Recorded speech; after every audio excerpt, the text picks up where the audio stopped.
私の電気というふうに考えてますよね。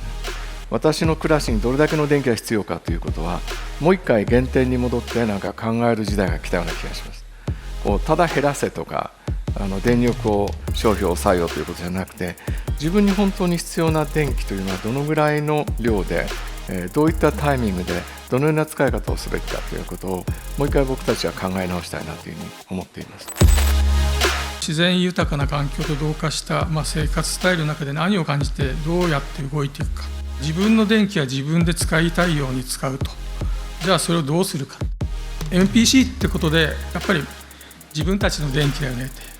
マイエレクトリシティですよねと。使い方はあなた次第。その使い方の中でいろいろエネルギーのことを考えていきましょうというようなことができる世界っていうのを狙っています。日本は長くHow to do ということに関しては世界に冠たる国としてやってきたと思うんですけども、What to do 体験的に学べる機会を作りたい。各分野で素晴らしい仕事をされている方に集まっていただいて、新たな世代に向けて日米間のクロスカルチャーな活動がスタートできるいいきっかけの日になればいいかなというふうに思っています。長所周年、非常にいろんな解釈ができるすごく面白い技術だったり、そのアプリケーションであるなと。やはりまだまだ実用化に向けていろんな課題があるかなと思ってまして、ここにいらっしゃっている皆様の例えばアイデアだったり、得意技術、得意技といったものをやはり組み合わせていきながら最終的な社会に価値を出せるようなプロダクトにしていければなと。我々今その MPC の技術、電力ですね、かなり高いレベルまで収集できるというところまで来ております。センシングにしても通信にしても必ず電力が必要となりますので、 MPC の技術によりいろいろなところで電力を取り、その電力をセンシングであるとか通信に活用するということができるというふうになってきております。じゃあこれマイコンでディープラーニングが動くとどういうことができるかというとですね、ディープスリープっていう機能があるんですね。マイコンをほぼですね消費電力ゼロの状態でスリープさせることができます。37ミリセカンドで実行できるので、非常にですね消費電力が小さい状態で実行することができるようになります。なのでこういった形で連携していくとですね、非常にいろんなところでディープラーニングを応用していけるのではないかなというふうに思います。通信がないところで通信ができるようになるんですが、電力が置くのが一番課題になります。このような衛星をですね世界中で一緒に作っていってIoT 通信ができるようにしましてですね、この超終電技術というかものと一緒になってですね電力が得られれば、これによっていろんなセンサーの情報を宇宙を使って世界どこでも取れるようなものが実現できるであろうということに期待していますので、ぜひここでまた一緒に学ばせていただければと思っています。I'm very excited to see the site in person. We experienced here tonight was kind of both magic. It's truly impressed and excited by the potential. We are kind of listening to nature. Totally new idea, and I'm very excited about it. This is micropower that we're talking about in a scale that on each individual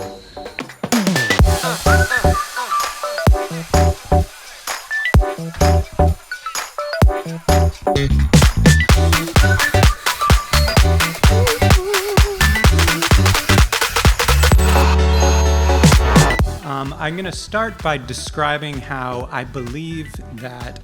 every architecture project is a projection into the future,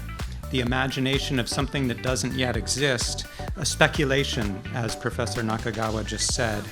But in the context of global challenges like population growth and urbanization and climate change, I think our speculations should be both open and also actionable. On the one hand, buildings should be designed as open systems rather than static objects. They should be experimental and transformative, speculative in a way. On the other hand, buildings should be considered as prototypes for scaling up to meet the challenges of our time. So buildings should be practical and reusable. New Lab in New York, what we've been thinking about for over a decade now is how do we create creative collisions of people working from a very diverse number of disciplines, and to create an environment where those people can spend a lot more time together and actually collaborate with one another and work across disciplines. So essentially what we've been thinking about for most of the time that New Lab has been in existence is how do we actually get inventions into the world? I think a lot of us are born into the world and we come into a world and we're like, this is the known world. But the kind of boyish and playful mind that Dr. Nakagawa has, that people like David Benjamin and a lot of you have, that capacity for wonder and suspension of disbelief is what allows us to realize the new world and to solve problems that we were born into. Why do we want to compost? Well, I mean, there are a lot of different ways we can handle waste, from landfilling to incineration, but composting for organic matter has a lot of positives. It reduces climate change gas emissions. In the US, a lot of the waste is still landfilled. So by taking it out in landfills, when organic waste breaks down, it releases methane because it's in an atmosphere or an environment that has no oxygen. And that it breaks down soil toxins, including some petrochemical waste. And by separating it at the point of disposal, it can reduce contamination of recyclable material. So there's not food waste on your recyclables. And as we've worked with Mr. Nakagawa, in terms of using it for the power generations is a really exciting thing we saw yesterday at the MPC site. Model of a community composting scale, which is at scale in the community, in our neighborhoods, to take responsibility for our waste locally in our own waste and turn it into something useful.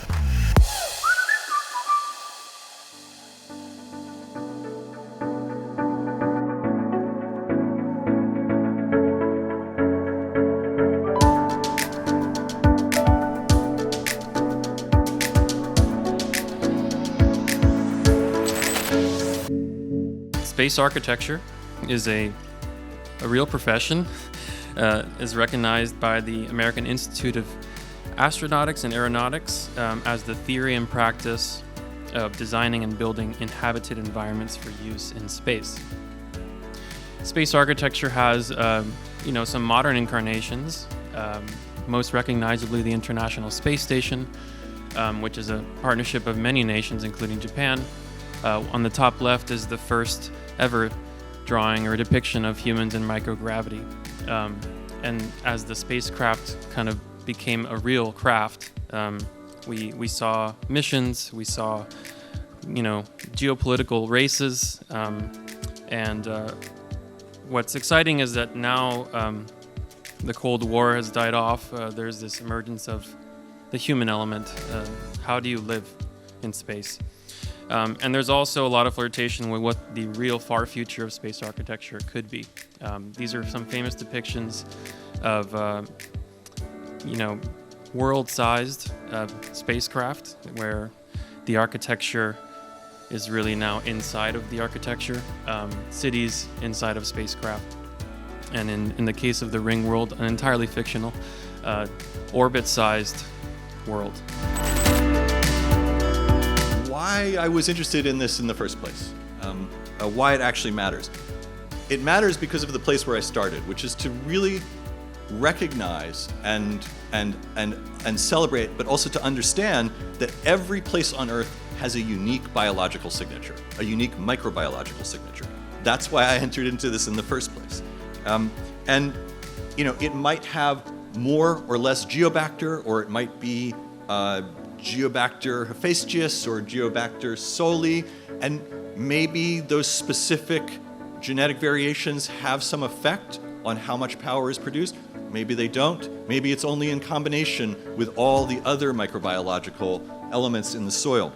But if we're going to be harvesting power from microbes, we have to learn a lot more about the microbes that we're harvesting them. And that's all anything is. It's all anybody in the room is. And I'm still very early to understanding the research here and what we saw at the test site. But I just think maybe there's a reason that Moya Shimon and Off the Grid grew up in the same neighborhood. And I think maybe bringing these kind of metagenomic Moya Shimon-like superpowers to this field of research might be a useful step for everybody. About the future, a little bit more about the past, what we make of the past, maybe what we make with the past. Even the one space-related slide, and look out for that, is about the past and in the context of Los Angeles, what we think about the civic history of Southern California. And this was a new position based in the mayor's office, and in that role I have been responsible largely for two categories: design oversight of projects that are moving through the city in one way or another, architecture, infrastructure, and everything in between. And then the second category, new initiatives, and I'll talk about a few of those this afternoon, to promote effective and equitable and sustainable design in particular. And that has played out in a range of project types and initiatives, designs for the public right-of-way, public art, shade equity, all of which I'll talk about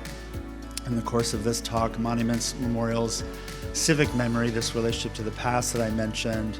A lot thinking about the role of design in procurement. I spent the first couple of years really trying to think about how our procurement documents and system and approach could be changed to promote the kind of design that I've just mentioned: equitable, effective, and sustainable.